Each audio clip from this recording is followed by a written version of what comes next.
So చాలా మంది మేనరికం అనేది ఉన్నప్పుడు పిల్లలకి ఎటువంటి సమస్య లేకుండా పుట్టాలంటే ఎటువంటి జాగ్రత్తలు తీసుకోవాలి అని అడుగుతూ ఉంటారు. సో జెనెటిక్ ఇష్యూస్ అనేవి బేసికలీ మేనరికం వల్ల ఎందుకు వస్తాయంటే దగ్గర చుట్టాలు అవడం వల్ల కొన్ని జీన్స్ అనేవి కామన్ గా ఉంటాయి.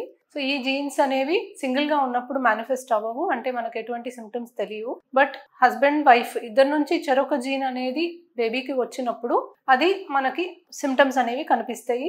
దీనివల్ల ప్రెగ్నెన్సీ రాకపోవడం కానీ, ప్రెగ్నెన్సీ వచ్చాక అబార్షన్స్ అవడం కానీ, అవయవ లోపాలు కానీ, అయితే పుట్టిన తర్వాత కొన్ని ప్రాబ్లమ్స్ బయటపడటం కానీ మనం చూస్తూ ఉంటాం. సో కొన్ని సార్లు అంటే ఇప్పుడు ఇది అందరికీ ఇట్లాగే జరుగుతుంది అన్న గ్యారంటీ లేదు. చాలా సార్లు హెల్దీగానే ప్రెగ్నెన్సీ వచ్చి హెల్దీ బేబీస్ పుట్టచ్చు. బట్ ఎవరికి వస్తుంది ఎవరికి రాదు అని మనం ముందే కనిపెట్టడానికి ఉండదు.